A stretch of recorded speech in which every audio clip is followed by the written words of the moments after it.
of which this war is just the latest iteration. And without going into much detail, let me begin by saying that Sudan is, a perfect example of the resource scarce. You can see it of the, in the extractive sector in particular, very starkly.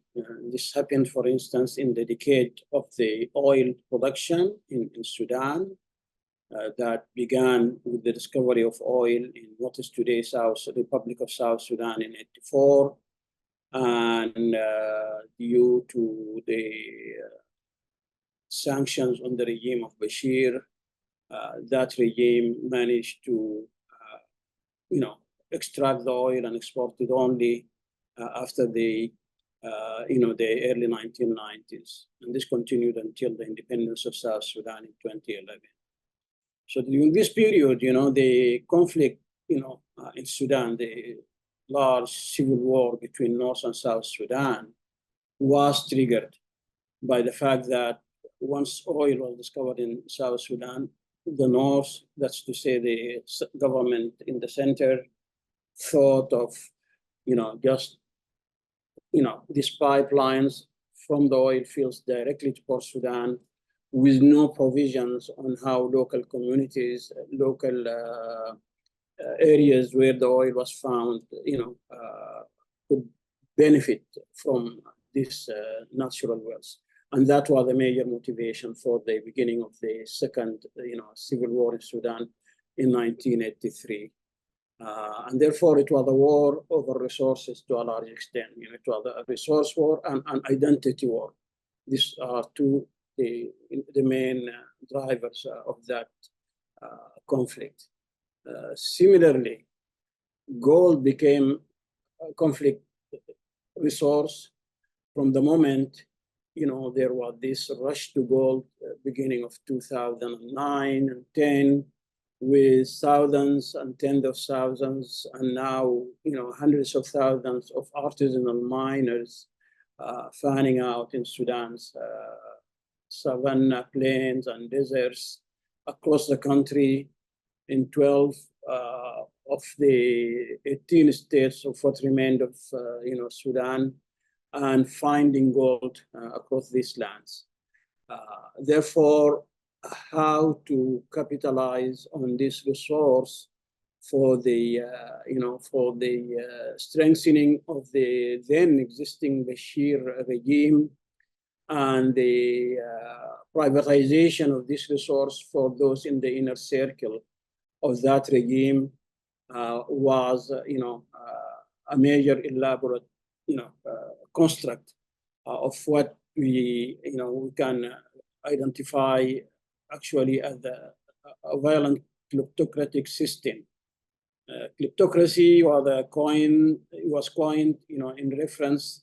I think it became part of the main political analysis, conflict dynamic analysis, and the conflict, the role of natural resources in conflict. This was around the regime of Mobutu Sese Seko in the former Zaire, whereby the inner circle, entirely controls the natural riches of a country, while it fails to pay even soldiers and cater for the population. And Congo is still in that misery. Sudan, is continuing to live this, unfair system of distribution of national wealth, leading to the current situation. It's, the violence kleptocracy of the Bashir regime consisted of allocating access and control across the economic sectors to the inner circle. And the inner circle consisted of three overlapping circles, which are, the ruling, the ideological movement of the Islamist movement of Sudan, or Sudan Islamist movement, SIM, which, by the way, in Arabic means poison, and it is poisonous movement, and the SIM, and then the ruling party, which is the front-facing iteration of that movement, itself, a reflection of the influence of the Muslim Brotherhood movement in Sudan, and then the government. And the government was actually controlled by the Islamist movement and by the ruling party, and therefore all institutions of the government were sidelined, and alternative institutions were created that focus on all sectors that generate revenue, and particularly the gold. And this translated by allocating to the, for instance, the Sudan Mineral Resources Company that's created within the Ministry of Minerals, to organize and surround, and they use the term, the artisanal mining sector, vast authorities to levy taxes, royalties, all kinds of fees from artisanal miners by concentrating, the services they absolutely need for extraction in what's known, the Khartoum system of gold markets. This has been covered by your research and Enrico, Salah, and the others in this group extensively. This company from day one was controlled by members of the Islamist movement, who were actually the directors, the actual directors of the different directories within the Ministry of Mineral, within the company of Sudan Mineral Resources Company, that oversaw the entire gold sector.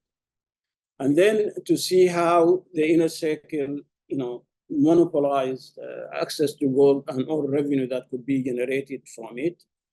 For oil, it was easy because the government controlled the entire production cycle from oil fields to the pipelines, to the refineries, to the export terminals, to the export markets. This was entirely in the hands of the government in the Ministry of Oil and Energy.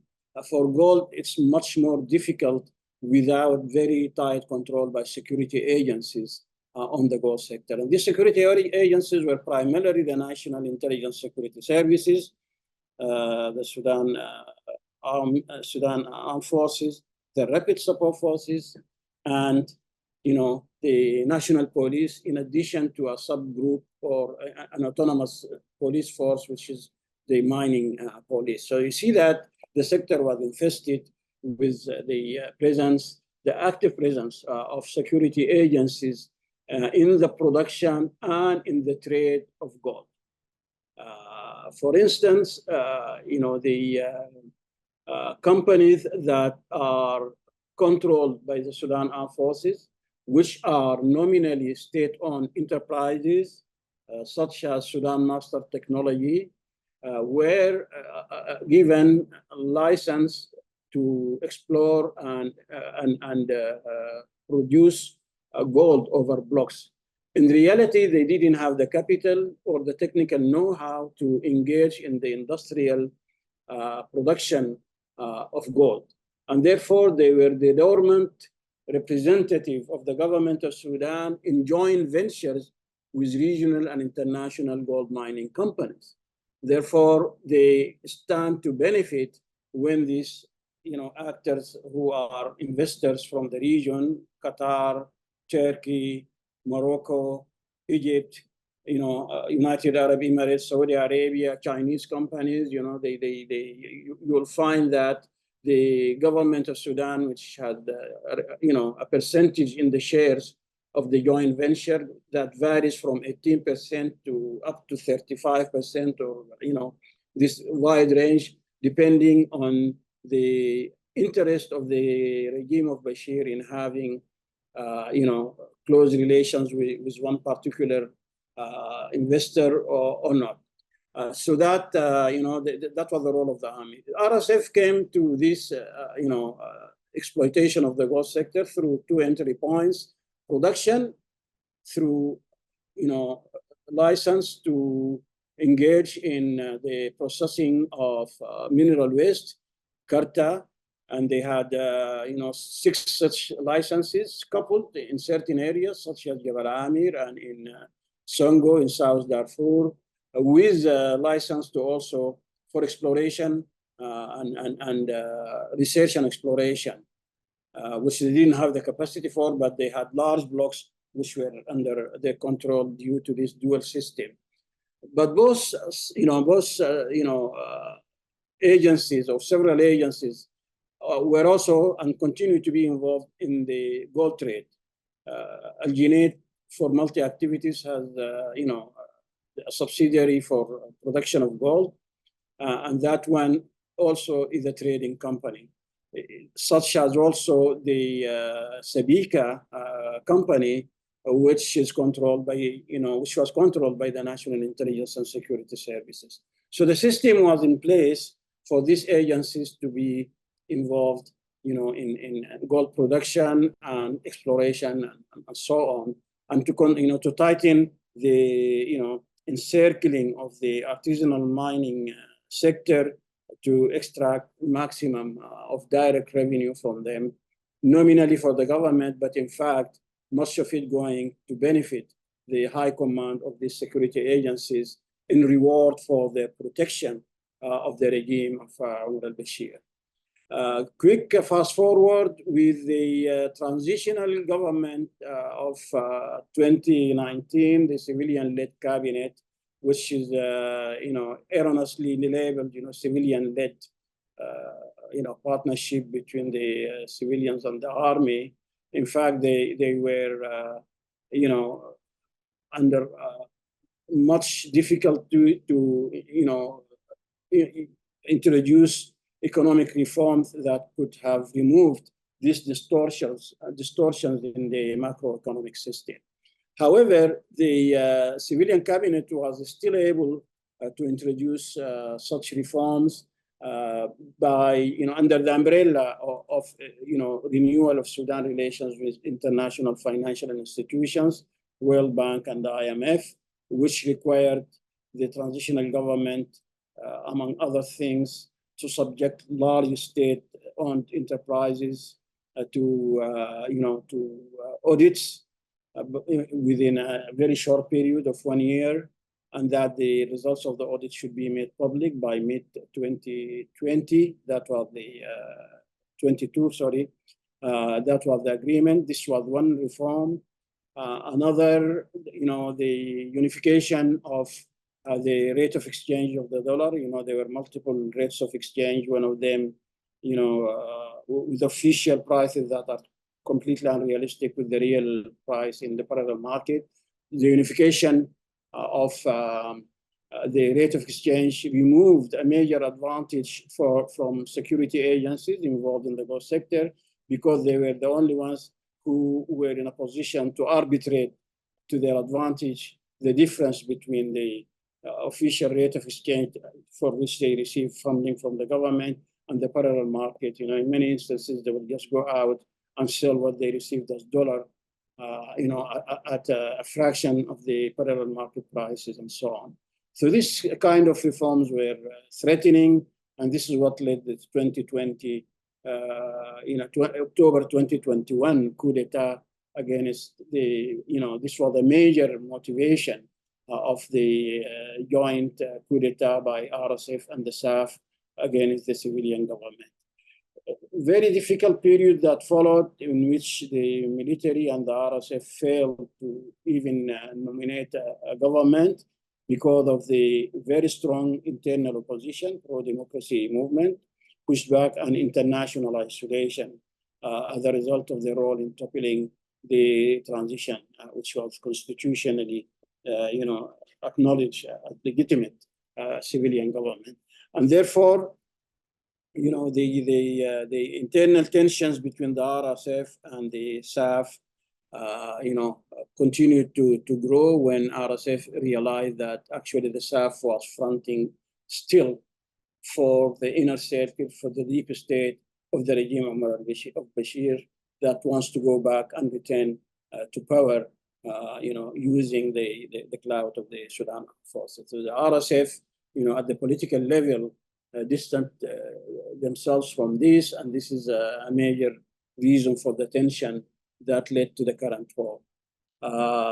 Now, the post-war, the situation as it happens now and under the war, of course, didn't come from a void. During the transition, the RSF, when it came under a lot of spotlight from internal media, external media, and criticism about its involvement in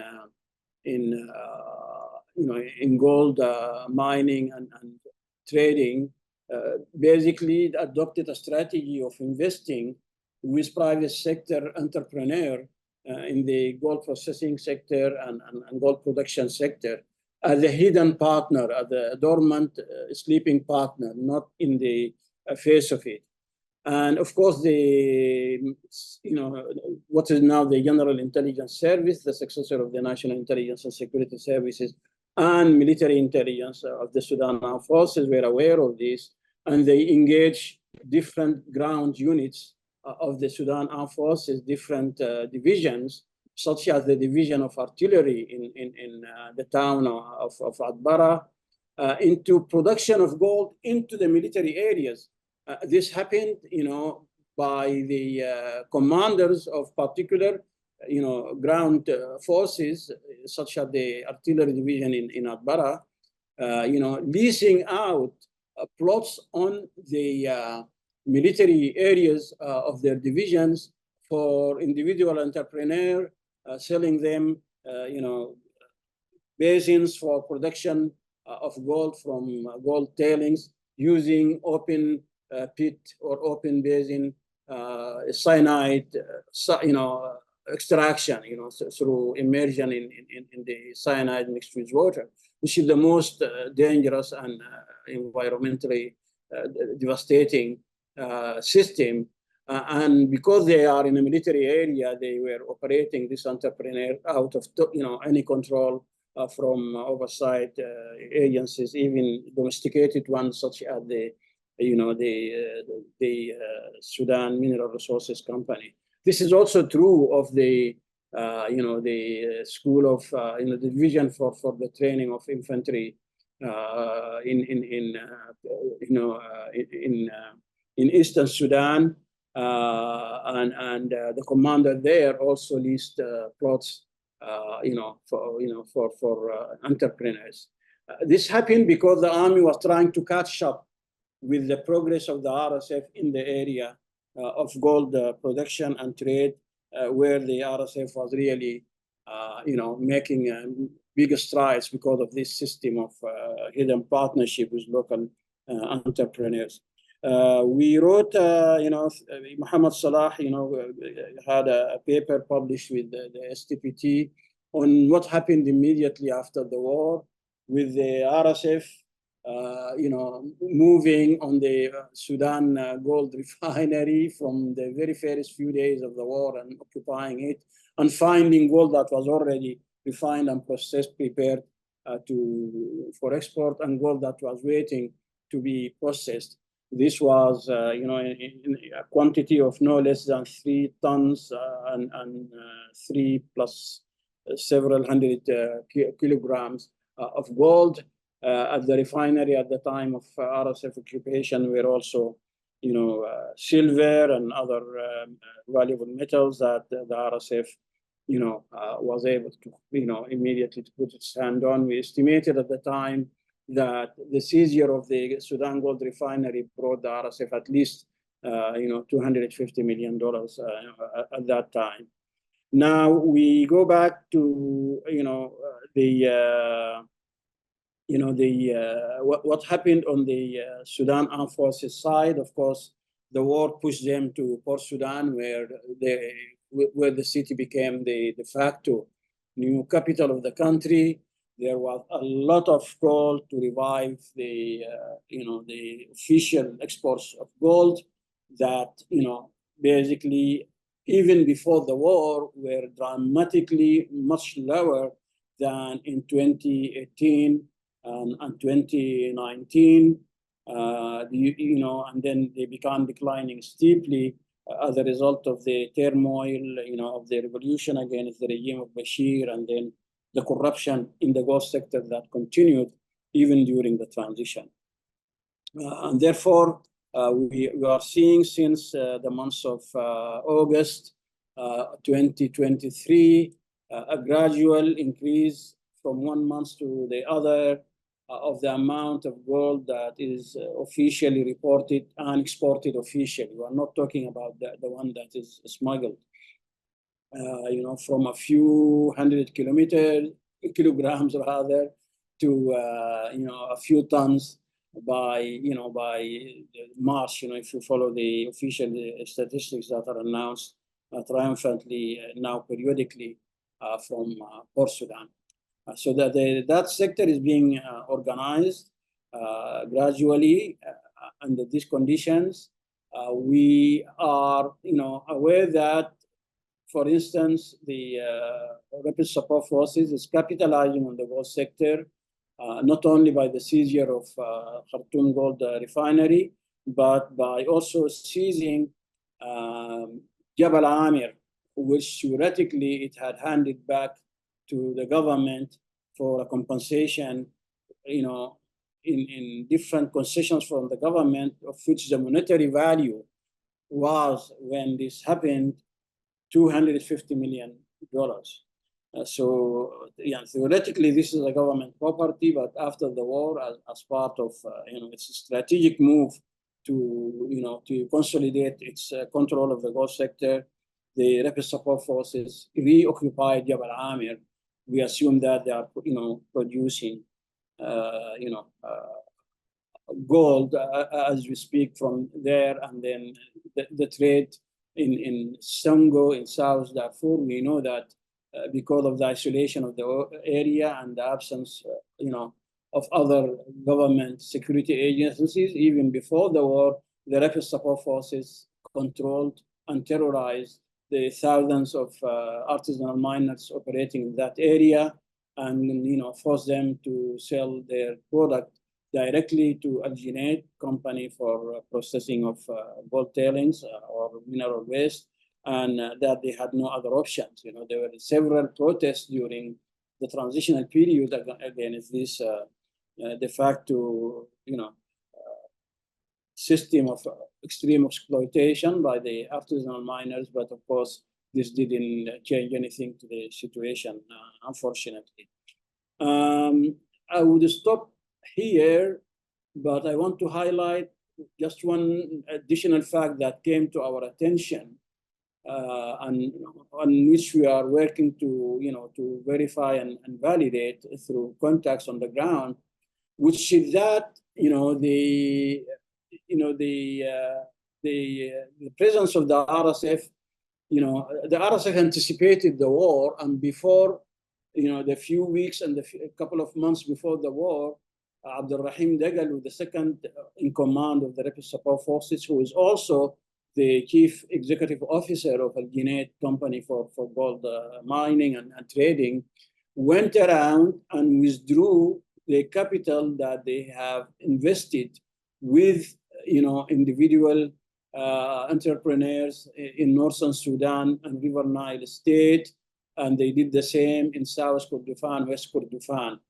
Not only that, the Dagalu, who used their political and security cloud during the transition to control the conglomerate of banks, insurance companies, and gold producers, gold exporters, which came to be known as the Fund for Strategic Commodities. It's a private consortium of shareholders to import Sudan's strategic commodities, which are fuel, medicine, agricultural inputs,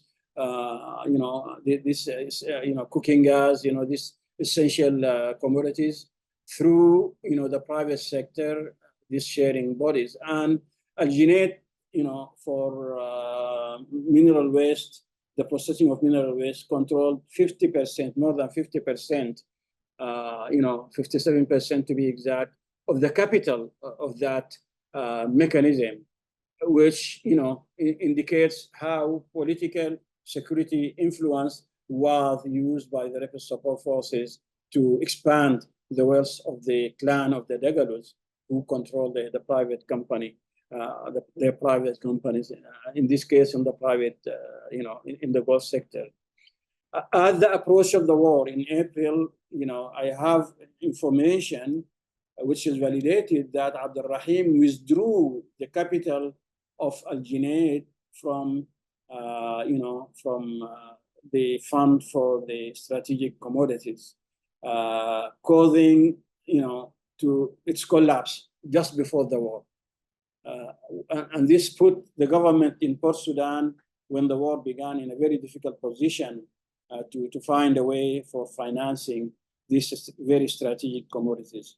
This is a story that we are working on, and I think it showed that this ongoing devastating war was first fought in the gold mining sector and continues to be fought in the gold mining sector. I will stop here and welcome to any questions or follow-up points that participants could contribute. Thank you. Thank you very much, Suliman. It was really, really interesting. Each seminar, we decided to have a global discussion at the end of the two presentations. So, but if we have small question before, just to have, more information, but clarification, not general question, you are welcome to ask them now. And if not, we will listen to Enrico. So maybe you can use your hand up. If someone have a question, I just check it. If you agree, I will ask just one question to Suliman. I don't know if about this strategic commodities portfolio. I heard the same with the role of the withdrawing of Al-Junaid from this portfolio just before the war. But do you know how it was to create this portfolio? How Al-Junaid became so important in this portfolio at that time? Do you have small information for that? Yes, and when Hamdouk government came, took office in August 2019, there were no reserves in the central bank of foreign currency. And there was a period during which the entire cabinet will be meeting to see how they will finance the next tanker of diesel to keep the country running. This was an unsustainable, untenable solution, and therefore they came up with the idea of the guaranteeing Sudan imports of these strategic commodities with gold exports by centralizing the gold exports in this mechanism, which is called the PES, or the Fund for Strategic Commodities, under the Committee for Economic Emergency, headed by no other than Muhammad Hamdan Dagalo, known as Hemeti. He insisted to be nominated the head of that committee because gold traders and gold exporters would not trust the government, they would trust Hemeti. This is what they told them. We don't know you, government or army, we know Hemeti. He's a trader among us. So if he, if he accepts this, we will come and sell the gold to this mechanism. The shareholders were all the major banks, all 30-something banks in Sudan. Most of them actually are public with government shares and so on. And therefore, entities with cash, insurance companies, gold traders, gold exporters, and the only shareholder, which was a private company, was Al-Junaid. And its contribution was more than half, 57% of the shareholding. All the others came together. The mechanism sidelined the army because the National Bank of Omdurman was, for all intents and purposes, bankrupt. It was only, continuously salvaged by the Ministry of Finance and, the Central Bank of Sudan, which bought the shares to prevent the bank from collapsing, up to 80+% of the shares of the National Bank of Omdurman. And during the transition, a director, a governor of the central bank of that, retain these shares to the, for nothing, for their nominal value at the time of purchase to the Omdurman National Bank, which should 100% controlled by the army. So the army found itself in a mechanism that was quite profitable and unable as a participating bank to have a larger share, you see. So the mechanism sidelined the army. Now, what happened was that the mechanism immediately, because of the cooperation of the gold traders, bought some, tons of gold, and against this deposit of gold, from the Amarat al-Dahab, from the, the building of gold in Khartoum, they obtained lines of credit from Baraka Islamic Bank, which was the external partner, and used these lines of credit to buy the strategic commodities without any role for the government. Overnight they relieved the government of having to run around to find, dollar to buy strategic commodities. And of course, the shareholders were happy. The system was working because this produced, a lot of returns for them. This is how the system worked. After the coup, this, was in 2020, the mechanism was created. During the, at the time of the coup of 2021, the army and the RSF immediately began smuggling gold or importing gold outside the fund for strategic commodities, while the fund still existed, and it is a system to support the government in the supply of strategic commodities.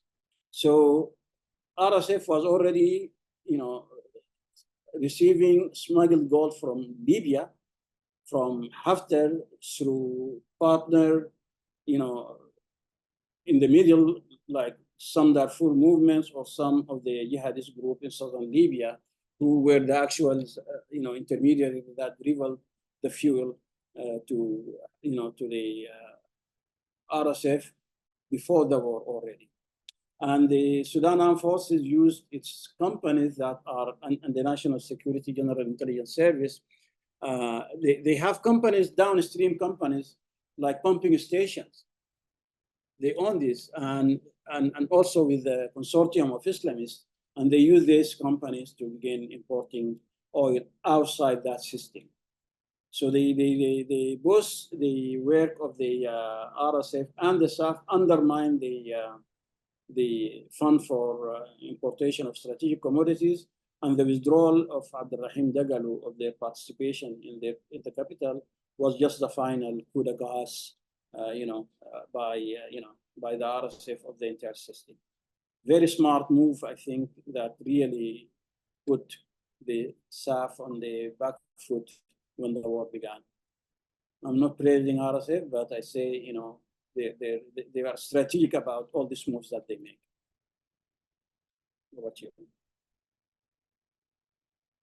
Thank you for those precision. Maybe we will listen to Enrico now and have the general discussion after your presentation. I will just give a few words about your biography, Enrico. So Enrico Ille is an academic staff member at the Institute of African Studies at Leipzig University. He worked as consultant researcher on gold mining in Rift Valley. Just 1 minute. You put your on my presentation.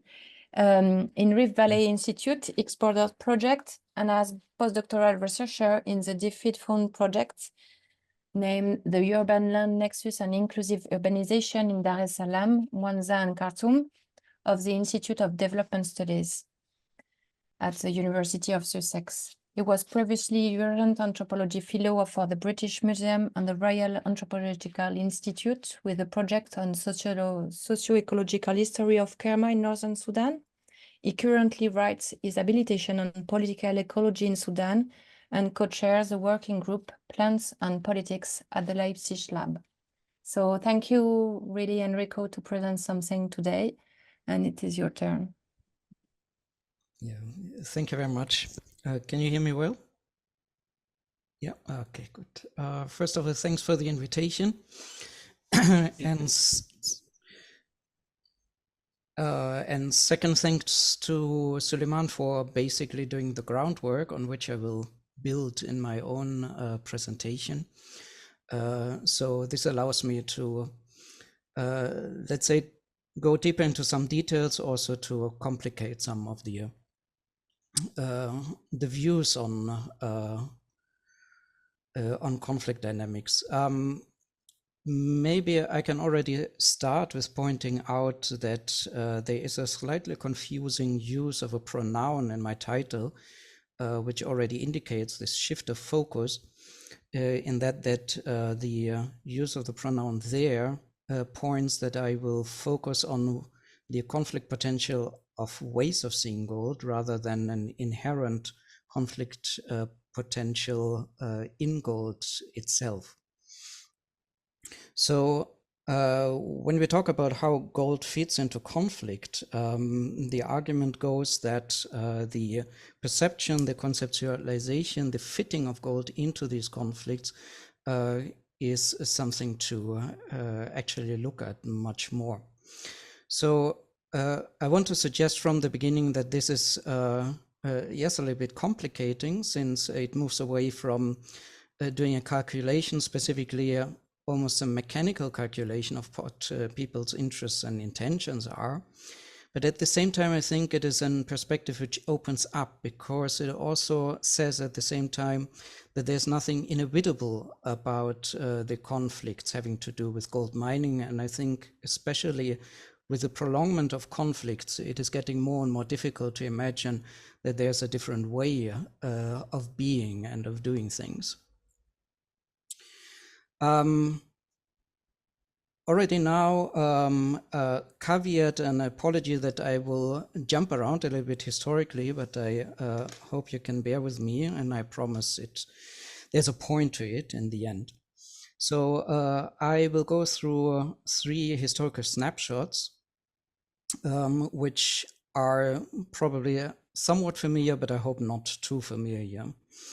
So the first one is from the first half of the 19th century in a hilly area euphemistically called the Nuba Mountains, where the name stems from its being surrounded by white plains and being as such less accessible, a circumstance which has had deep implications for its history as an area of refuge.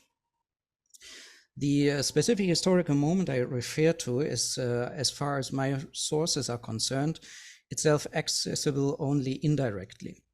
In 1836, some troops entered a small market town in the center of the Nuba Mountains called Shebun, dispersed the lighter colored traders and families, and took about 1,600 darker colored inhabitants as slaves.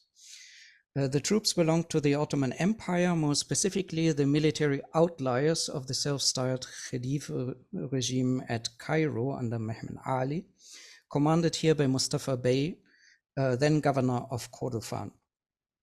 The attackers directly contradicted one of the main objectives of that military presence in Sudan through their actions.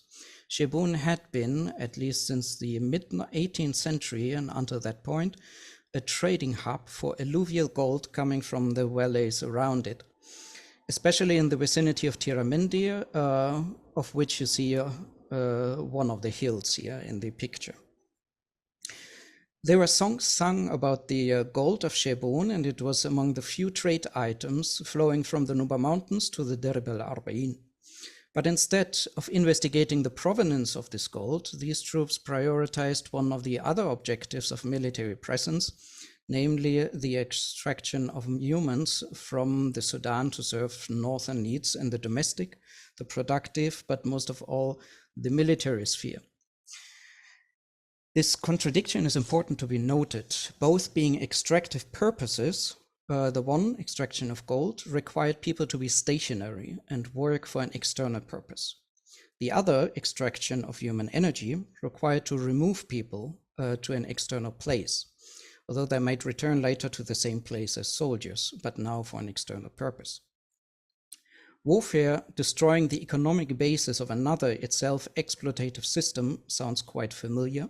And we have here an instance of irrational consequences of a rational objective. I want to add one more aspect to that story. That particular consequential episode is currently documented only in the oral histories collected by Janet Ewald in Tegali in the 1980s. And in addition, there are marginal notes by local historiographers and my own work in Kadugli and Tiramendi in the late 2000s. And these present, in fact, a more complicated image of Şebun's 19th century history. But the most contemporary source was an Austrian geologist, Joseph Russecker, who was sent in 1836 from Cairo to Sudan to investigate the possibility of establishing a gold mining industry, most of all in the Numa Mountains and in the eastern district of Fazuli. He found this most promising existing structure destroyed, but he also traced the famed Şebun gold to other mountains and creeks springing from them, being worked by thousands of gold panners. These produced quantities that were ultimately dismissed to not be worth a larger effort, one of the circumstances that prevented the development of industry-size operations at that time and for most gold extraction sites up to today. However, I want to point out shortly a seed being sown here for an intermarriage between geological exploration and imperial extractive enterprises. It was itself defeated by the contradiction between a militarist imperative of accessing sizable and immediate profits and the requirements of slowly building and scaling up infrastructures of extraction.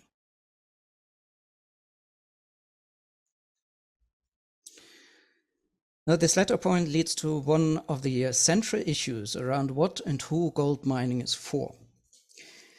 It is possible to retrace historically that almost all discoveries leading to more extensive exploitation in Sudan have been made on the basis of small-scale detection and exploitation by miners, whose main motivation was household economics, not empire building or even small and mid-sized enterprises. Commonly summarized as the ancients or the locals, geologists and companies routinely took their previous labor and contemporary input for granted. They did not derive from their crucial role any consequences for the subsequent business plans. Two 20th century examples for that are Djibet and Ariab, both in the Red Sea state.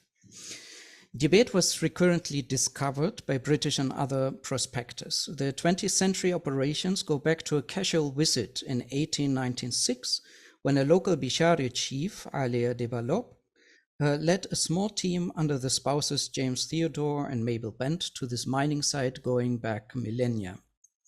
The trip was part of a diplomatic courtesy towards the then Egyptian governor of Mohammed Gol, one of the outposts at the Red Sea not held by the Mahdist forces. Djibet became the longest running mining operation in 20th century Sudan, to a large extent consisting of a reworking of previous mining waste with a freshly introduced cyanidation process. Djibet was also one of the places where resident miners continued working the waste and small wells before and after the last of these London-based prospecting businesses had left, the last time in 1990. Ariab, on the other hand, was one of the very few instances of a gold mining operation that had started from previous and current mining sites, but made an independent discovery. In this case, it was close to a water well, the Ariab well, that had only served as a waypoint before that. The mining operation represented the technological jumps that were to change prospecting to a large extent, with the introduction of remote sensing and a more systematic and deeper electromagnetic measurement. Geological knowledge that had accumulated until then gave the frame for an exploration that focused initially not on gold, but on lead and zinc. This was itself part of a larger development. In the 1970s, the oil crisis led, paradoxically, to a growing mineral exploration industry in Europe, which hasted then, as it is now, to find alternatives to established supply chains. This also opened new business opportunities in the Gulf states. An example was the German Preussag AG, which became a pioneer in deep sea exploration with a project in the Red Sea, before it branched out into nervous gas production and had, at the end of the 1990s, a second or third life when it purchased what would become the tourism company TUI. In any case, the parallel interest in Saudi Arabia to also develop mineral resources other than oil led to increasing cooperation with the French Bureau de Recherche Géologique et Minière.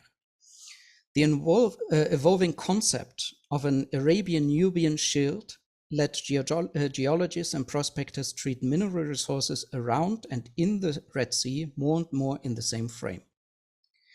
But national territories had still enough impact to require international joint ventures to be formed, whether as a real or as a nominal share of benefits.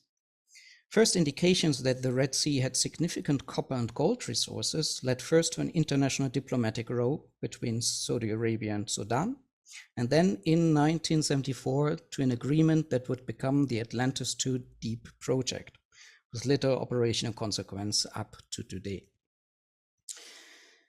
Geological mapping that brought together French geologists and companies, the then Geological Mineral Resource Department of Sudan and the Sudanese Red Sea Joint Commission produced, for instance, the 1981 geological map, which I show here on the slide, or part of it. They continued previous collaboration with the US Geological Survey and Soviet authorities and companies, as well as many other partnerships. This was an early international landscape of mineral exploration, of which the Aryab Mining Corporation of the early 1990s was then one of the very few operational outcomes, and by far the most successful one in terms of output. Once again, half sentences in respective accounts of the foundational years show geologists derived initial orientation where to look from the locals and from the previous work of miners. It is not possible to reproduce here the complex development of awareness that led to the ultimate pinpointing of extraction sites, but it has to be noted as well that the most valuable deposits in Aryab were and still are too dispersed and too deep to be accessed with the means of small-scale miners. This is true even with the technological mechanical upgrades most small-scale miners have experienced, which make it more and more difficult to distinguish different scales or a theoretical artisanal industrial mining dichotomy. In this sense, Aryab has been a singular operation in Sudan, especially since it is one of the few fully industrial mines next to just larger scale tailing businesses. Sites that were planned in Sudan by companies such as Orca have not reached production stage and probably won't do anytime soon, given the short-sighted militarism ruling the country again. In any case, it was only through a lengthy process under the heading Corporate Social Responsibility that brought some limited reciprocity into the relationship between this joint venture and parts of the resident population. In addition, Aryab's public politics were more concerned about international pressure following the Darfur divestment campaigns than the political processes directly around the mine. This reflects the usual existence of an enclave, but it is here with a twist.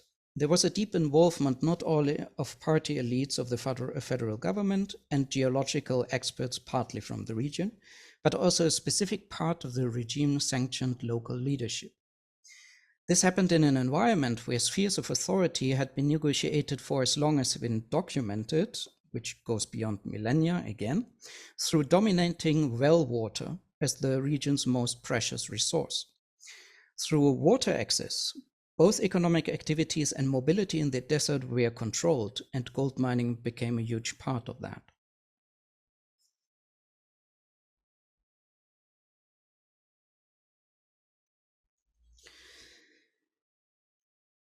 Taking up this point again, let me go to the most notorious example of local politics being shaken by gold mining. In this case, it also radiated into a large-scale political economy, and lastly, the militia emancipation that made the current war possible. Let us take the cross distortion of a power balance between a nominally national army and a supposedly local militia as a condition for the prolongment of the current war. The distortion lies in the expectation that there shouldn't be a power balance between them at all. Then it becomes certainly very important to ask how this power balance came into being. It would be difficult to argue then that the rise of the rapid support forces has nothing to do with gold, and it would also be difficult to show how the gold resources that are relevant for that were not initially those extracted from Jebel Amir. However, there's still a balance to be struck, similar to the balance needed for the more general assessment about the role of gold in the war. Models of explanation reach from a complete neglect of such resources, favoring narratives on ethnic tensions or some positions to be occupied or the like. Others seem to see gold as the only reason and driver. Neither appears to be very convincing if one starts looking at the details. Allow me again to get historical here. In spite of the historiographical tradition to state that there was no gold in Darfur, careful reading allows the interpretation that at least part of the highly regulated gold market under the Sultanate of al-Bashir came from the region. In addition, active alluvial mining has been documented for Jebel Marra since the 1920s, and Hufrat Nahas has been targeted by the Nile-Congo Divide Syndicate for gold reserves since the same period, extending from a much older copper extraction. BHP Billet in South Africa was actively producing gold there starting in the 1970s. However, the pivotal moment in recent history was in 2014, 2 years after gold rush had started to bring already tense communal relations in turmoil. This was at a time when gold mining in several areas of Sudan had fueled the transition from oil to gold as primary mineral export good immediately after South Sudan's independence. The subsequent conflicts on Jebel Amir have already been documented in detail and have been mentioned before, so it suffices here to point out what kind of process played out when the Sudanese Revolutionary Awakening Council was founded under Musa Hilal in January 2014, and when the same was arrested in November 2017. Musa Hilal had grown powerful when the central government outsourced the basic functions of the Sudan armed forces to militias. This was then already an old model growing in use since the mid-1980s, and it was a process of militiazation that is arguably the root of the current military situation. In other words, there had been a market of violence that had put Musa Hilal and his followers into the position to lay claim to leadership on Jebel Amir when the contestation over gold-bearing land grew into violence and feuds. It was thus a significant step of emancipation when the council demanded independent administrative power over this area against the central government, a power perceptible when a company with a concession from the center could not start producing there. The government's counterinsurgency measure was then put in the hand of a force that had come to power in the same way, by outsourced state violence and by control over border transactions. It was also a force which would be then legalized, just as Musa Hilal's border guards had been. And it was a force that would turn once again against the same leadership that had appointed its leader, Hemeti.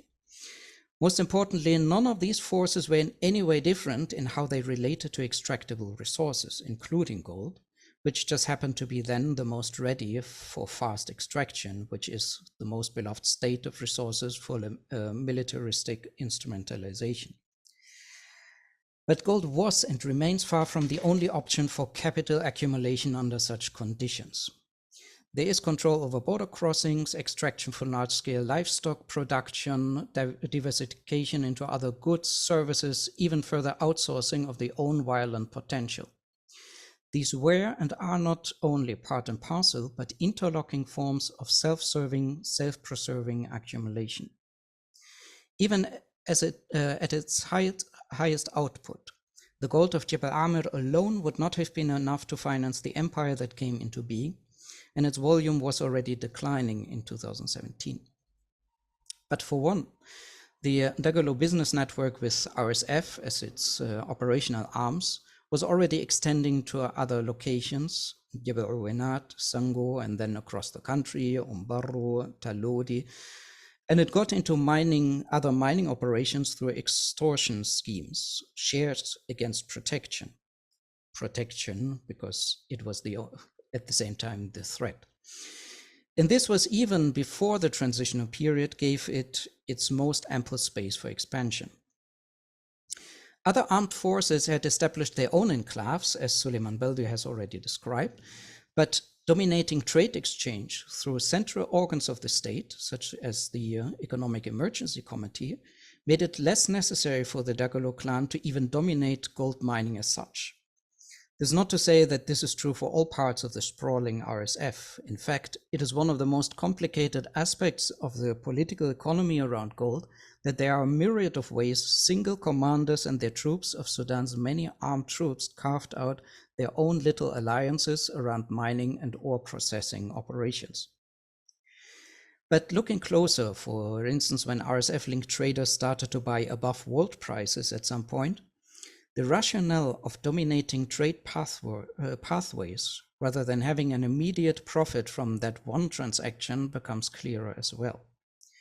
This is especially so since it was often about international trade connections, especially into the United Arab Emirates, rather than about the domestic market. In other words, gold was a dominant entry point into what NCP structures had designed as a closed market situation, and the transitional period made it much easier to penetrate that market. But the Dagalo family continued in its basic logic the political economy as it had been established in the previous decades. The combination of mafia-like structures with liberal market logic gave it a wide range to do that, and the way Jebel Amr has been handed over to the transitional government fit into that pattern. But it has to be noted as well, since 2017, the traceable reported gold output has steadily declined, and much of what is said about the size of ongoing smuggling is a guess, in spite of mirror trade analyses. From what can be discerned in terms of ongoing production, there are at least two factors that have constantly led to a decline of production. The first is not surprising and concerns the circumstances of production. In terms of input, there were constant crises of supply with fuel for machines, pumps, transport, but also with water, spare parts, etc. But there were also crises in terms of stability and steadiness, which any but the most lucky finds need. The second factor, however, has to do with the fact that most sites were started by initiatives of small-scale miners who were therefore very averse to being taxed, especially in a context where they could expect little in return. It can therefore be observed that production declined parallel to attempts to centralize taxation, for instance, through the Sudan Mineral Resources Company, or to control operations directly and militarily, as happened during the war in several sites in Darfur, for instance, where people just escaped certain working conditions. In addition, it becomes more difficult to distinguish freshly produced from stolen gold, as we experience now an absolute dilution of the difference between possession and property, with looting and theft being everyday occurrences. And this leads me back to my initial point, which I initially promised to exist.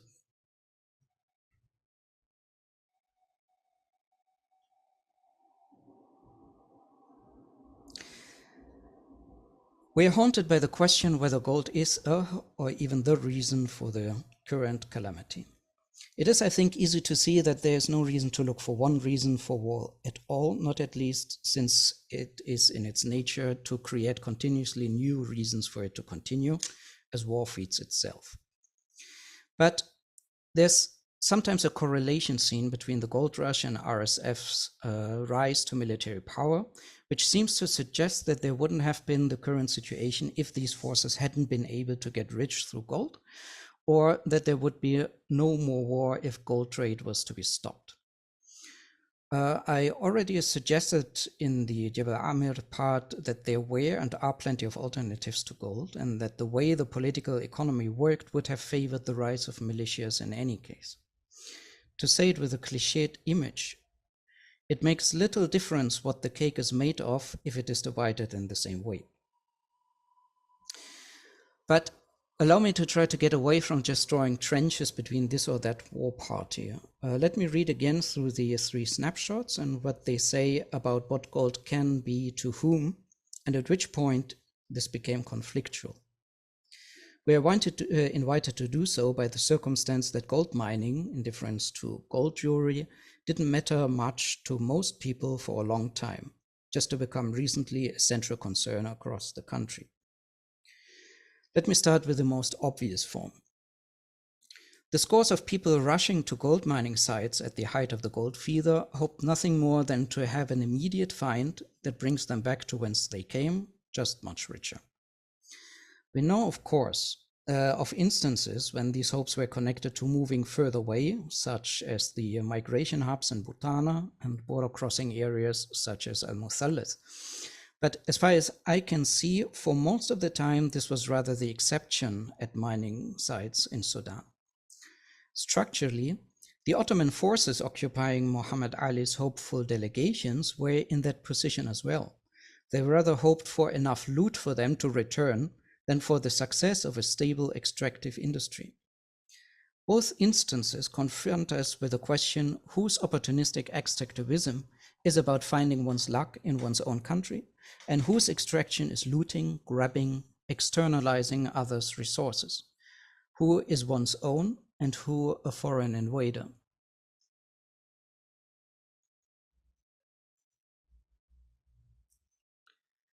Let us imagine more steady structures are created out of necessity due to the nature of the deposits or out of a developmental purpose.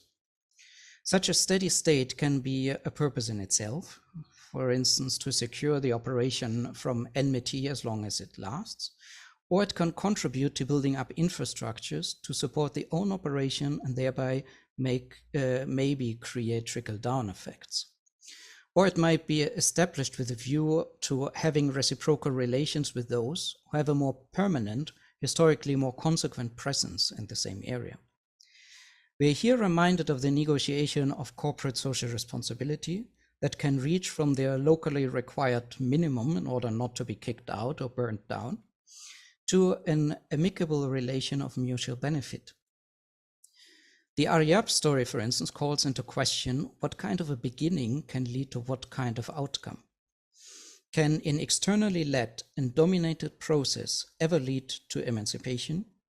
Some people would agree, considering that the Aryab Mining Corporation became fully Sudanese in 2015. Or do extractive structures always retain their core, as those would say who still wait that decades of gold mining in the Red Sea state pays off in terms of infrastructure and welfare?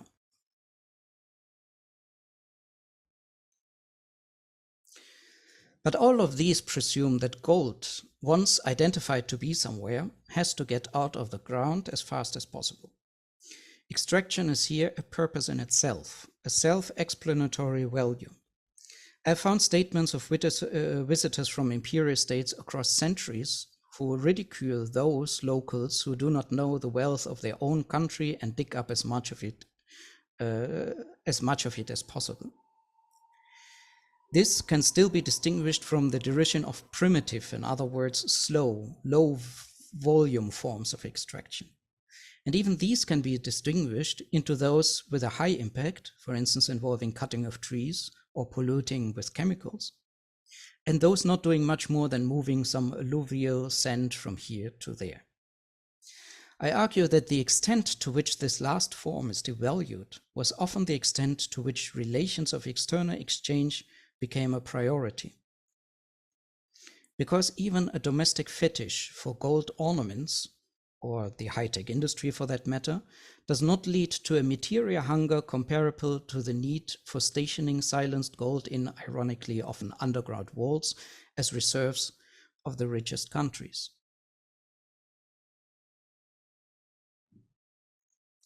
In that sense, the history of gold mining in Darfur is one of long silence, or at least quiet whispers, that suddenly exploded into destructive roars. It might forever be a matter of speculation whether this long silence was due to lack of awareness or lack of interest, or maybe a long-lasting richness of unawareness. In any case, the history of gold mining in Darfur is, in any case, and this is a central point for me, we can disconnect a destructive process from its purpose only if it is treated as self-explanatory. Otherwise, a purpose has to be defined first, and extraction organized towards it. Unfortunately, it is not a lack of purpose which made gold mining in Darfur conflictual. It was its appearance in frame of ongoing conflicts. It enhanced the purposes defined by exclusionary contest over land that made mass displacement not a result, but an aim of warfare. In this manner, it is possible to imagine that the riches of the Dagalo clan are considered by whomever as part of an emancipatory fight against centuries of exclusion from the Hakura system. The fact that the areas that were freed in that sense are far from stable paradises themselves reminds again of how little intentions of single actors or actor groups matter.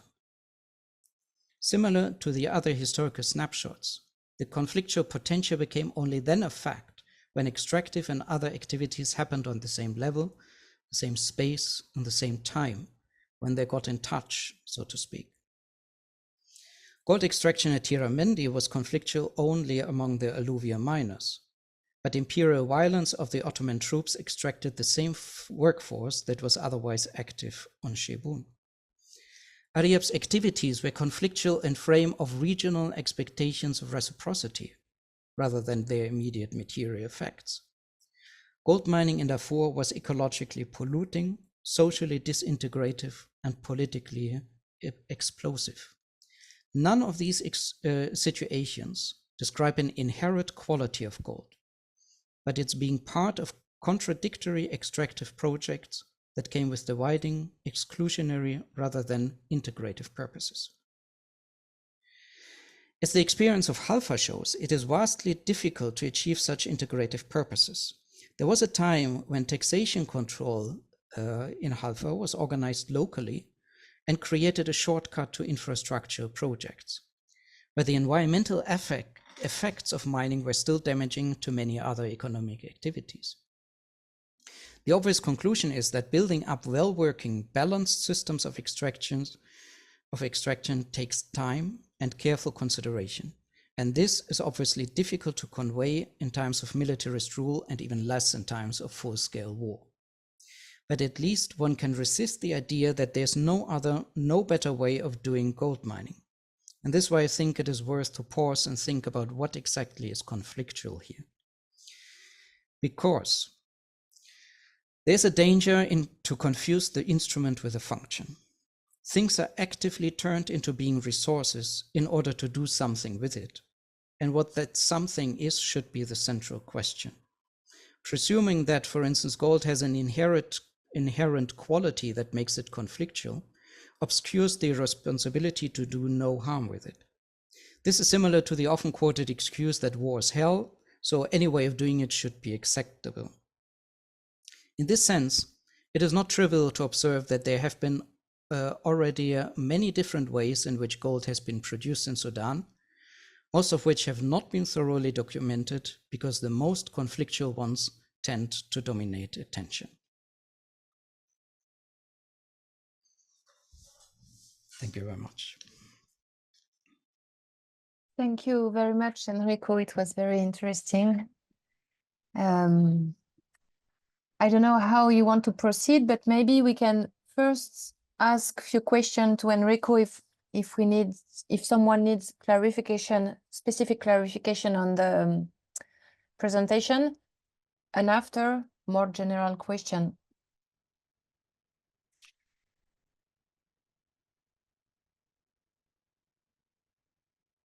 So I will give I will, because I'm working on that subject, that's why I have always some small question.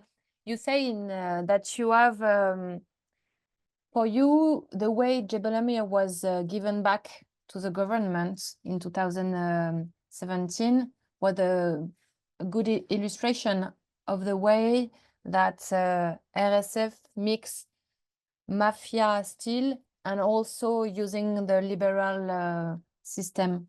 Can you go a bit further in this idea, just explaining what was the way and why? What I referred to was the handing over to the transitional government and the way this has been done, which Suliman already alluded to it, that there was a payment to Adjenet, and basically it's a mine which has been taken possession of as then a nominally anti-rebel operation of RSF. So it was basically already a governmental space, and it was at the same time that it is more about this overlap of structures, because Hemeti himself operated in that handing over, sometimes as the vice president, however this function came about, sometimes through an often denied relation to Adjenet, sometimes as an RSF commander, and being able to do so was very much an expression of how little pressure was actually able to be built up during the transitional period to establish a kind of state apparatus which is coherent and not very contradictory to itself, and where specifically it was not more important to have alliances and agreements inside of the private sector, which also Suliman already pointed out was how basically business was done in the end. And I also indicated a little bit that for me, the kind of liberal market logic that was very much the basic tone of how economic policies were done at that point actually supported this kind of engagement and in this kind of deals being made. Okay, thank you very much. So now, is there any question?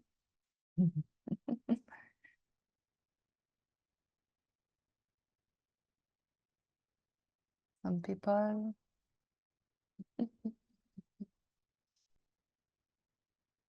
Well, I will continue for the moment. I will let some people ask. There's a hand by Harry Cross. Yeah. Ah, I don't have the hand up. Okay, so Harry, let's go. Thank you very much to the organisers and both speakers. It was extremely interesting. I want to ask about the sort of supply chains for exporting the gold and how that has changed since the beginning of the conflict. So one would have imagined, perhaps incorrectly, that Khartoum Airport and Port Sudan were quite important before the war for exporting gold. But now that the country's been divided in two, one imagines a sort of Chad-Libya land border is more important for any exports taking place of gold or anything else taking place by the RSF. I think there's a lot of focus in the humanitarian work now on imports into Sudan and the supply of food and other products for local populations, and perhaps less focus on who's still managing to make money and who's still managing to export. And I'm really interested in how that's working and how that looks like on the other side of the border, so within Chad and within Libya, and how that's maybe bringing funds into certain actors within Sudan. So if any of the speakers have any perspectives on that, I'd be extremely interested to hear. Thank you.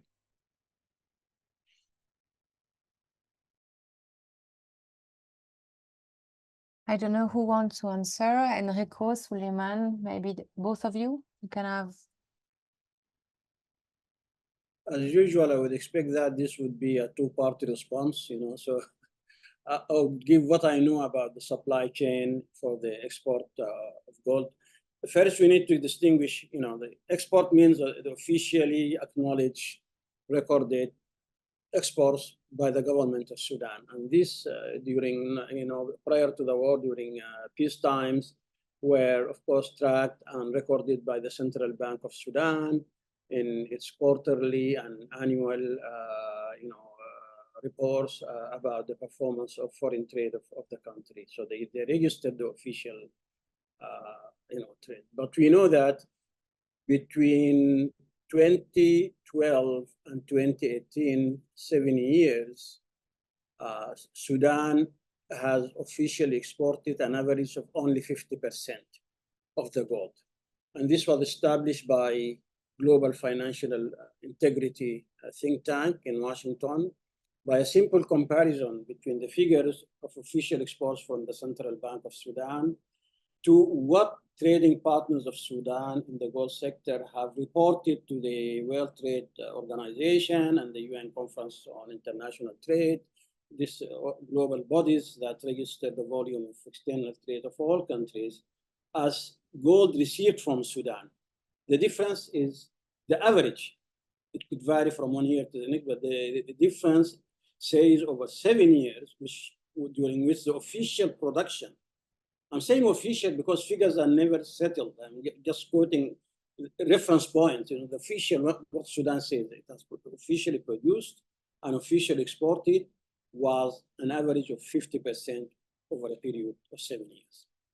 The value gap in the exports of gold, official gold, to what was received by trading partners, and in the case of gold, it's mainly United Arab Emirates, with more than 50%, 99%, I would rather say, of gold that goes out of Sudan, it goes to United Arab Emirates and specifically Dubai, and specifically to particular refiners in Dubai. This is the way the Sudanese operate. They all do the same thing. If someone started it and then everyone follows on the same, they feel more secure in doing things in a way that has been well established. So anyway, even today, with the row diplomatically and politically between Port Sudan government and the United Arab government system, gold official export continue to go to United Arab Emirates. So this is one point. Therefore, there is an average, volume of 50% that is smuggled, but it's not just a smuggled. A sizable portion of that has yet to be determined is exported off the books by the likes of Al-Junaid Company for Mineral Waste, which is a trading company, and Sabika, which is a trading company controlled by the National Intelligence Service.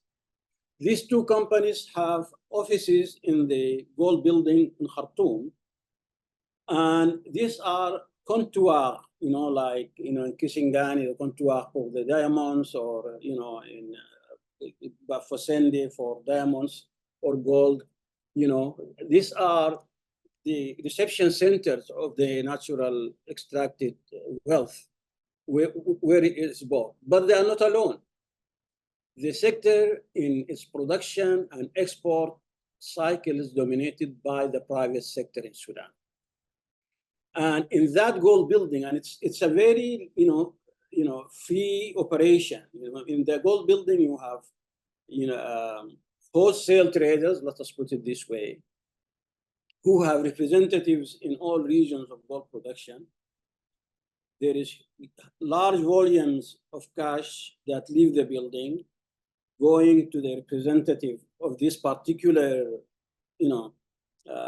wholesale trader, to his representatives in the different regions. And the representative in the different region has smaller agents distributed in the different mineral markets, gold markets in the area. There are 7 layers as traced by one of those who I spoke with, in the cash.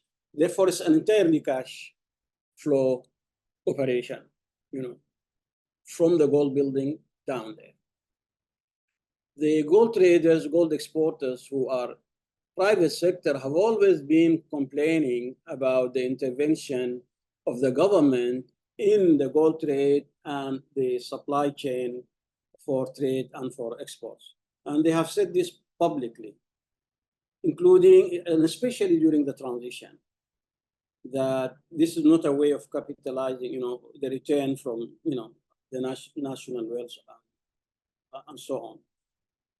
And clearly, their warning was not heeded because those benefiting from this, distorted system were the authorities themselves. The corruption system, which is the official, grand corruption regime that controlled not only the gold sector, but the entire, national economy, at least the vital sectors of the national economy, construction, telecommunications, oil, you name it. This system operated in all these sectors through this kind of distorted, mechanism. Except in the gold sector, it has real solid competition from the private sector through this gold building. Now, and of course, they are one of the operators as private companies. The state-owned enterprises such as Sabika, controlled by the security agency, is a state-owned enterprise on paper, but it was, registered as a private company and has a lot of freedom to do what it wants, so on. Now, in the supply chain for the export of gold, you have a role for the Central Bank of Sudan, a role for the Sudan Gold Refinery, and then the third important government, control and oversight agency is the Sudan Bureau of Measurements, and standards. This is not the exact translation, but they are the ones who calibrate the gold for export and stamp it as official export. Basically, there is a role between them and Mohammed Salah. If you can step in to explain this relationship between this, the Bureau of standards and measurements, I think it's called. And therefore, there are government agencies that are, but by no means the government control this. They try to do this, and the result with the government intervening directly is that small-scale artisanal miners would export, would smuggle the gold across the nearest border, basically. We don't have any visibility on the volume of gold leaving Sudan to Chad and to Libya and Egypt, but we assume that that there is RSF is basically getting the gold through these countries. We are trying to develop some information there. Last point, the official operators, the private sector operators in the gold sector are now all exiled, mostly in Cairo. The gold exporters and traders, and they meet there, and they are watching what's happening, but they are not directly involved. We assume that there are new actors who have stepped on to help the Port Sudan government, develop systems to increase the volume that is collected through Sudan Mineral Resources Company and going through those channels, undeclared, off-the-books exports and official exports at the same time. So from Port Sudan, there is a lot happening there on both levels. Okay, I'll stop there. Yeah, okay. Thanks a lot. You can, yes, add something, I guess. Yeah, I think I don't want to escape the responsibility of the presenter, but I think Mohammed Salah is in a better position to answer about the most recent developments. Just to put two things. I think the most important development is a kind of decentralization, and I hesitate to call it that because there is an obvious part of that, which is a completely changed role of Khartoum, of course. So there are now several centers, and it has become more important to operate in different directions. And the other thing is that the export of ore rather than refined gold, also for obvious reasons, became the dominant form of doing that. Another development, I think, which has become very dominant and which has been also documented in the last brief on gold mining, or the before one, is the shift to Egypt, which has both benefited and has got into trouble through the large increase of gold coming into its gold market, with new conflict dynamics around Halab, and these are exactly the kind of things where Mohammed Salah can say much more.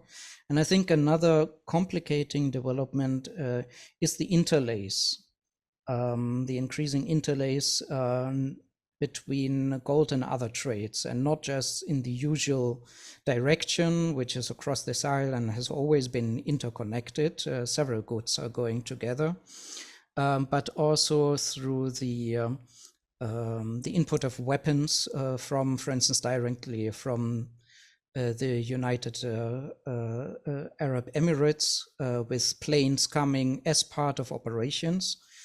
For instance, there is an I think slightly publicized military base or in Chad itself across the border.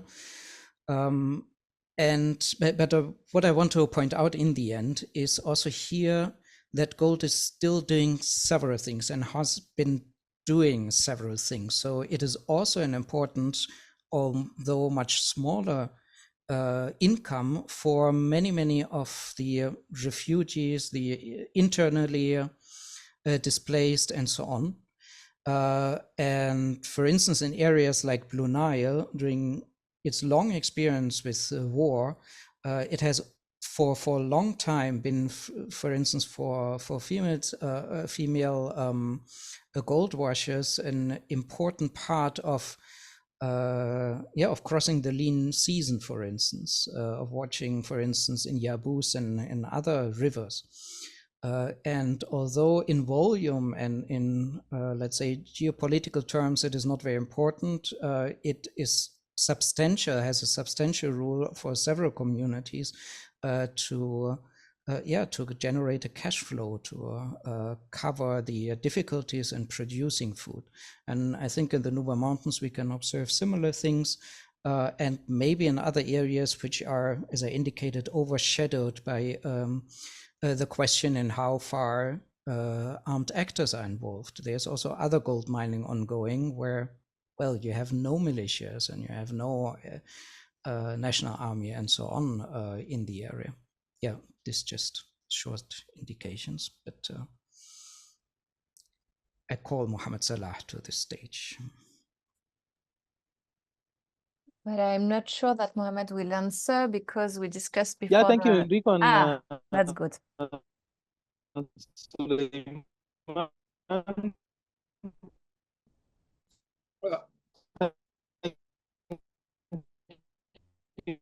Hurry, and I think the more it's just the general idea about what happened. Sudan and Chad,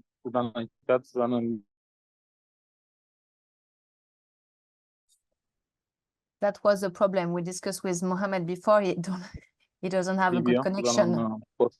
Mohammed, we maybe you can cut your video. You don't have the video, but because the connection is really not good, it's difficult to. I will cut mine also, so you can answer again if you don't mind.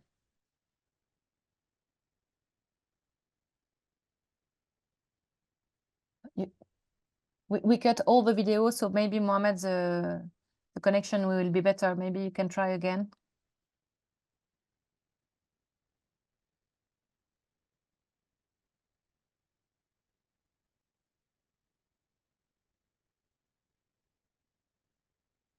Not sure that Mohammed, so we discussed with Mohammed before the seminar, and he was not in an office where there are good connections, so that's why it was difficult for him to. Mohammed, we don't. maybe later on.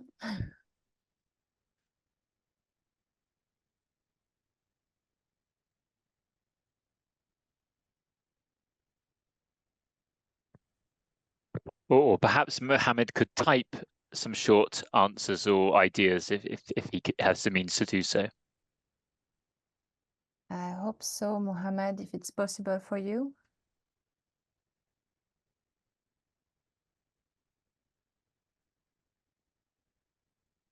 No, Cairo is terrible. Yes, even during the seminar, Yeah, it cuts yeah. his connection. It was quite a struggle when I was there. But that's true what you have said, both of you. I was thinking because I have made some field work in the building of gold markets in maybe 3 years ago and before also. And it was the idea to compare who were the main private actors, because they were very active in asking new policies about the central bank and things for that, because even before the transition during the al-Bashir regime, they tried to control, thanks to the central bank, the flow of the trades of the gold coming from artisanal miners, not the flow of the gold coming from, small licenses areas. And the central bank didn't succeed. It was very problematic because it creates, large flow of black market and things like that. So they change it. And that's why it's interesting to go back to this period, maybe to compare with what they have done during the transition with the strategic portfolio, because it was a part with, they selected some name in the building who were allowed to do exportation for others and creating this circuit of clientelism. But I don't know if you have more information, because last time I went there, it was like 2 years ago. So it changed. And I think that with the war and with the, the building is destroyed in Khartoum. So that means it's not the same person. And they couldn't control this system from abroad, I think.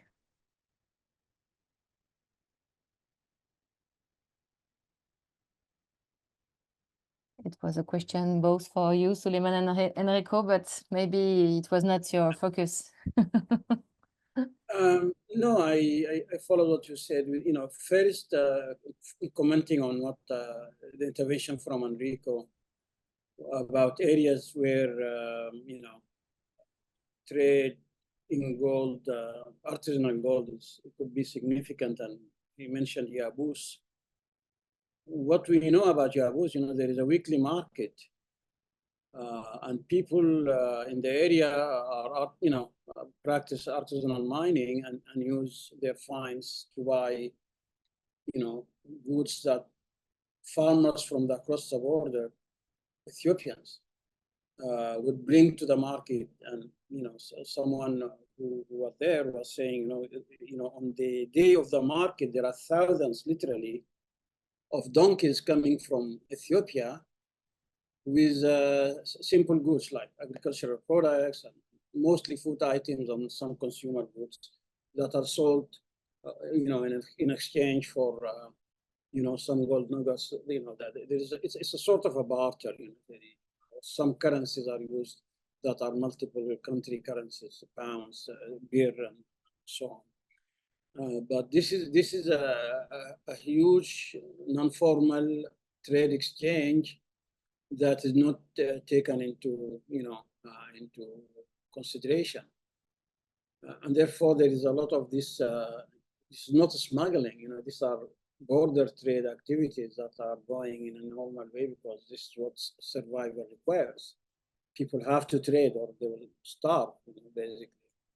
And therefore, the statistics that such as may exist by comparing official figures, Bank of Sudan and World Trade Organization figures for countries exporting commodities from Sudan, that comparison will show you there are gaps that point, probably to the largest chunk of losses to the official, figures. In the case of the 7 years I mentioned, for example, the value gap, I started saying that, but didn't finish the sentence. The value gap was $4 billion between what Sudan officially exported and what the trading partners declared receiving from Sudan. The difference is $4 billion over 7 years. So that's a factual established figure from official figures from the government and from its trading partners in the region and globally. But we don't know. No one would think of Ethiopia as a conduit for this kind of gold coming out of Sudan. So that's one point. The other, with regard to the situation of Jabal Amir, I think it's not a handover. This is a word which is used to hide an operation of deceit, or in French, escroquerie, as you would say, because it was handed over as a PR operation for Hemeti and for Al-Junaid company. It's giving back the government, and in fact, the Junaid has 2 processing factories that were already running out of profitable production figures because of the nature of the gold that is produced in the alluvial plains around Jabal Amir that doesn't allow huge accumulations of karta, such as what's happening in the northern state and River Nile state, Red Sea, South Kordofan, all these areas.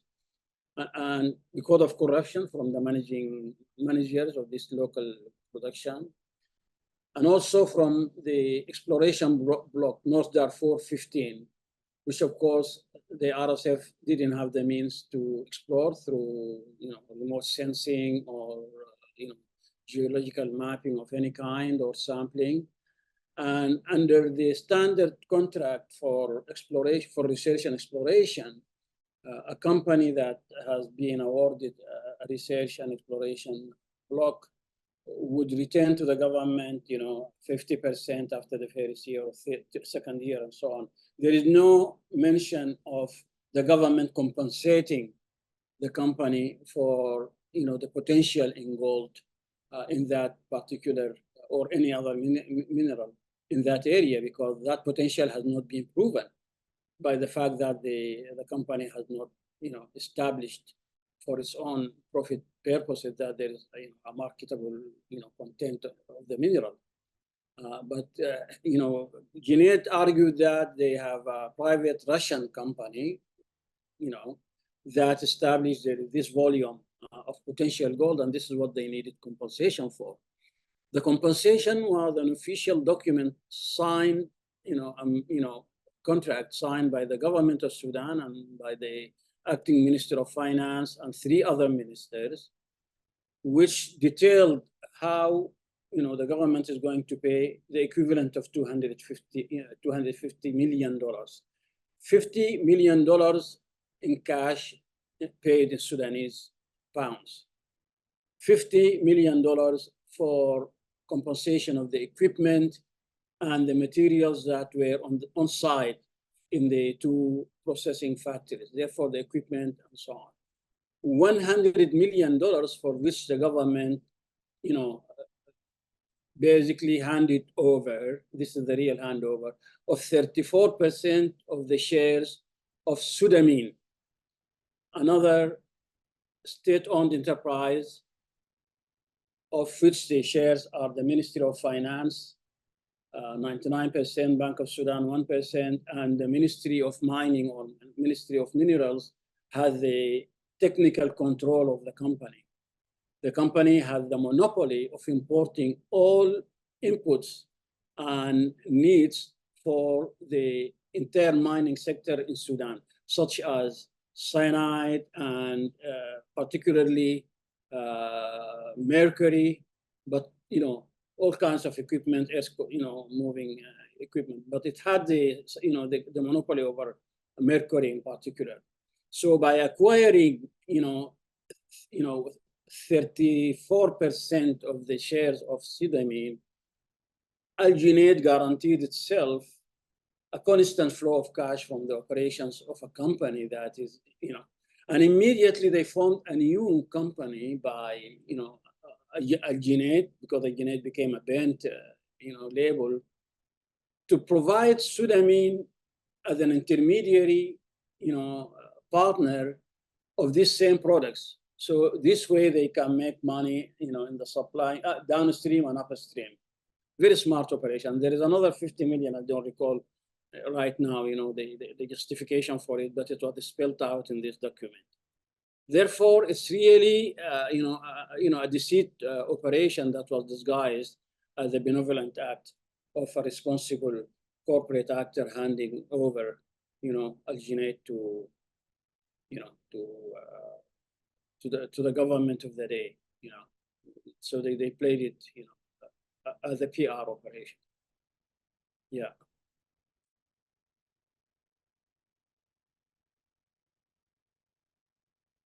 And after that, they were still part of the government in Sudamin, or it was all the part of the Sudanese government? Sorry, this was the transitional government. Yes, but all the part of Sudamin was given to... No, 34% of the shares. 34, okay, 34. Yeah, 34%. Thanks. Yeah, they made an assessment that, of course, there was an uprising in the Ministry of Minerals, and officials of the ministry, particularly in the Geological Survey Department, were very upset because they have visited the area before this so-called handover and made their own assessment of the potential of gold, since this is what the justification for the payment, and it has nothing to do with what Junaid presented. And they also assessed the state of, totally run down two processing factories in, but all this, it was a political, a political arrangement, to satisfy Hamid. Yeah.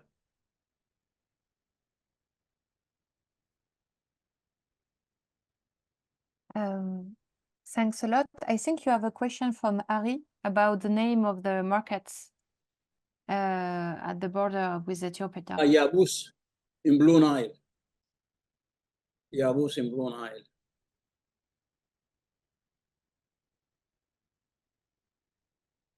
Yabus, yeah, Enrico. You have the spelling there. Yeah. Unfortunately, I'm not sure that we will have a writing answer of Mohammed. Sorry for that, because he sent me a WhatsApp, but it was complicated. So I don't know if there are other questions for our speakers.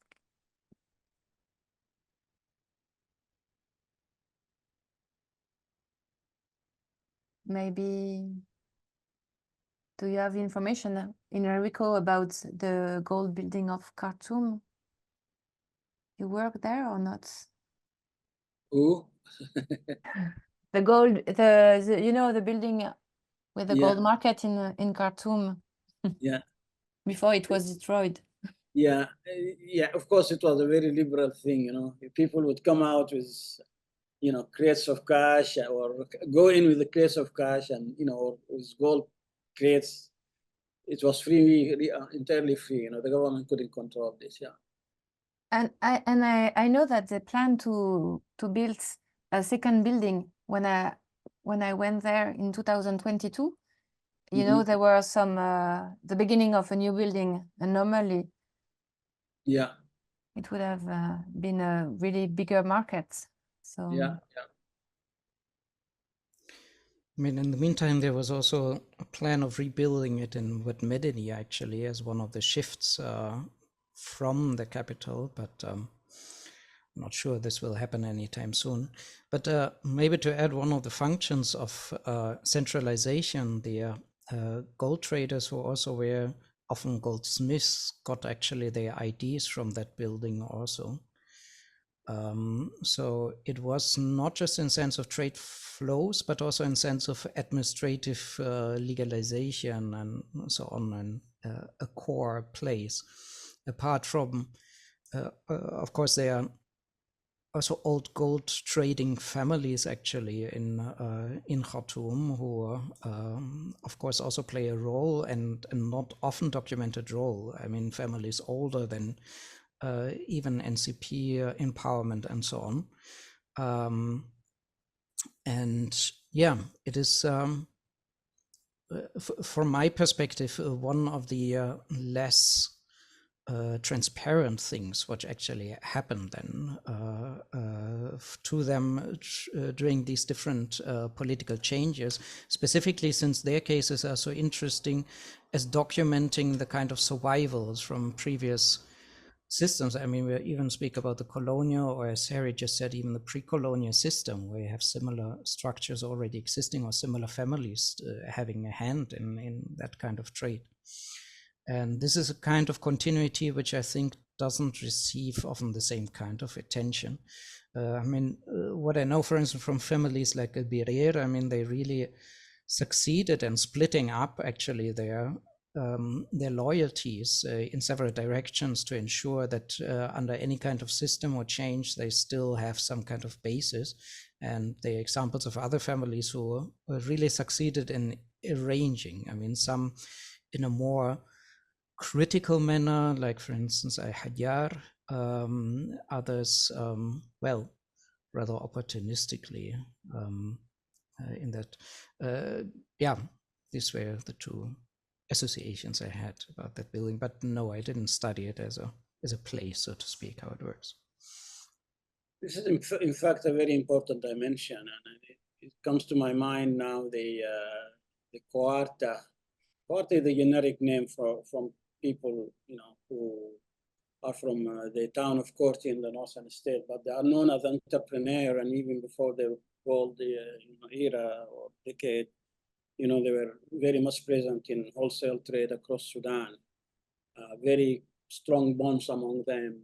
But with the emergence of, you know, the processing industry, they came to control it.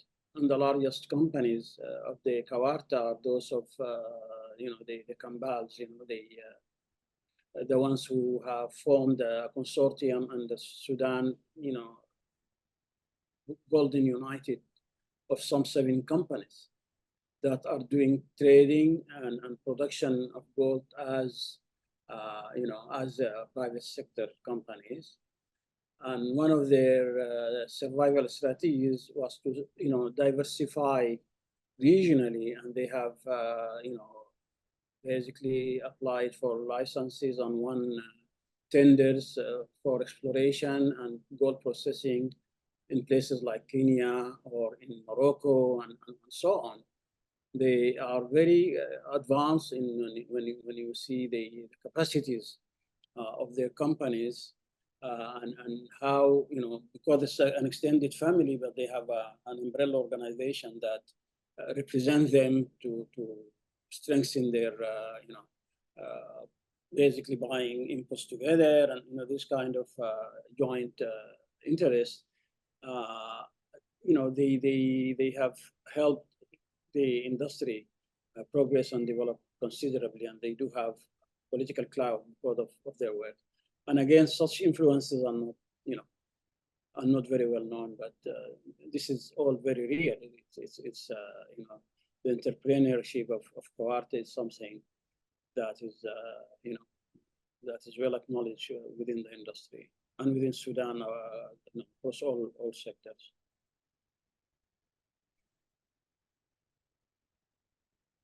Good idea for future research. Yeah. Okay, so we are near the 2 hours of our seminar.